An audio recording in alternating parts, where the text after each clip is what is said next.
Boker Tov, Bezrat Hashem, on continue notre série de Shurim sur Avodat Tefila, donc sur la prière. Et on commence aujourd'hui la partie qui concerne la Netilat Yadayim, donc le lavage des mains du matin. On va voir que c'est un lavage des mains et c'est aussi une élévation des mains. Alors on commence en donnant quelques notions générales. D'abord, d'après la halacha, comment ça se passe le matin? Quand on ouvre les yeux, on a vu, on dit Modéani. Ensuite, la deuxième chose qu'on fait, c'est qu'on fait Netilat Yadayim. Donc on prend un keli rempli d'eau, on le prend de la main droite, on le fait passer dans la main gauche et on va verser 3 fois en alternance de l'eau sur nos mains. Donc main droite, main gauche, main droite, main gauche, main droite, main gauche. Il faut savoir que le mieux, c'est d'avoir un keli au pied de son lit, d'avoir une bassine avec un keli rempli au pied du lit, parce que d'après la halacha et d'après la mystique juive, c'est pas bon de marcher plus de 4 amot sans avoir fait Netilat Yadayim. Donc 4 amot, ça correspond environ à 2 mètres. Donc le mieux, c'est d'avoir la bassine au pied du lit pour pouvoir, dès le réveil, faire Netilat Yadayim et pas rentrer dans les problèmes. Si maintenant on n'a pas de bassine ou on n'a pas préparé, à ce moment-là, on peut aller de notre lit jusqu'à un endroit où il y a de l'eau, mais il ne faudra pas marcher plus de 4 pas d'affilée. Donc il ne faudra pas dépasser 2 mètres d'affilée, donc il faudra marcher 3 ou 4 petits pas, s'arrêter un petit peu, continuer, s'arrêter, continuer, s'arrêter. Et en fait, comment ça se passe? Donc on fait Modéani, on fait Netilat le matin, on ne fait pas la bracha, ensuite on va aller aux toilettes, on va s'habiller, on va mettre ses chaussures, et seulement après, on va refaire une deuxième fois Netilat Yadayim, et cette fois-ci, on va faire la bracha. Donc en fait, le matin, si on peut dire, il y a 2 fois Netilat Yadayim. Une première fois après Modéani, sans bracha, et une fois après qu'on ait fini de s'habiller, de faire ses besoins, là on refait Netilat Yadayim, donc en alternance, droite-gauche, droite-gauche, droite-gauche, et cette fois-ci avec la bracha. En fait, pourquoi il y a 2 Netilat Yadayim le matin? Alors en fait, dans la Netila, il y a 2 idées. Première idée, c'est d'enlever l'impureté, et deuxième idée, c'est d'apporter une élévation supplémentaire.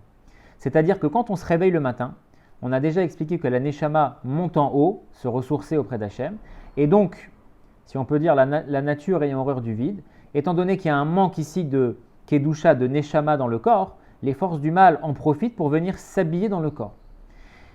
Quand la Neshama redescend le matin, on dit qu'en rentrant dans le corps, les forces du mal sont expulsées, si on peut dire, et repoussées vers les extrémités des mains. Et donc, quand on va faire la première Netilat Yadayim le matin, donc après Modéani, on va permettre d'extraire complètement les forces d'impureté qui étaient donc restées résiduelles au niveau des mains. Ça, c'est la première Netilat. D'ailleurs, il y a aussi une halakha qui dit que quelqu'un qui n'a pas fait Netilat Yadayim le matin, il n'a pas le droit de toucher des aliments. Sinon, il va les rendre impropres à la consommation. Un aliment peut être kasher, mais si on va l'impurifier avec des mains qui n'ont pas été lavées par Netilat Yadayim, l'aliment va être impropre à la consommation.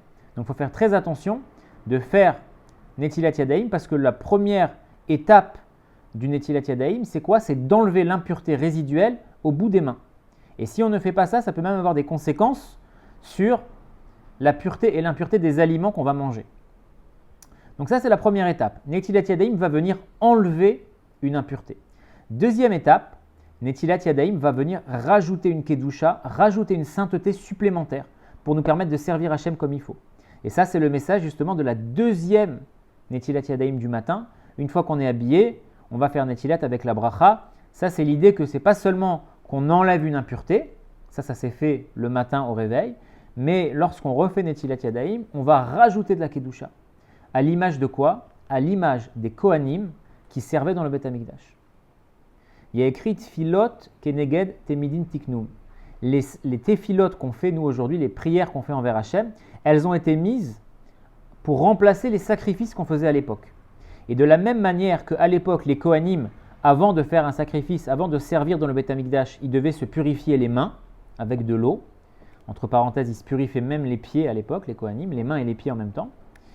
Donc, à l'image des Kohanim qui se purifiaient les mains et les pieds avant de commencer leur service de Dieu dans le temple, nous aussi, étant donné que tout ce qu'on fait dans la journée, nos prières et même nos mitzvot et notre vie au quotidien, notre vie est remplie de mitzvot. Donc, à la manière des Kohanim qui se purifiaient avant de commencer leur journée de service divin, nous aussi, on se purifie les mains, on élève les mains, on rajoute de la sainteté pour se préparer à servir Hachem comme il se doit. C'est pour ça que Netilat Yadaim, le mot Netila, ça veut dire aussi élévation. La Netilat Yadaim, ça ne veut pas dire textuellement le lavage des mains. Sinon, ça aurait été Rechitsat Yadaim, de se laver les mains.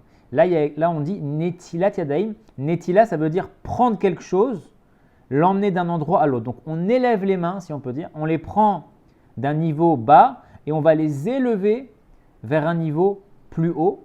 Donc, pour résumer, dans le concret, dans la halakha, le matin, on fait 2 fois Netilat Yadaim. La première fois au pied du lit, c'est pour enlever l'impureté. Et la deuxième fois, une fois qu'on est habillé avec la bracha, c'est pour carrément élever les mains, sanctifier les mains pour nous permettre de servir Hachem comme il se doit.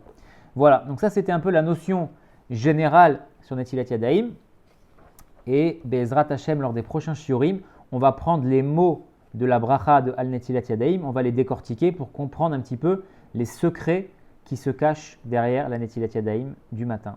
Voilà, des bonnes nouvelles, Agut Shabbos, Shabbat Shalom, et à très bientôt si Dieu veut.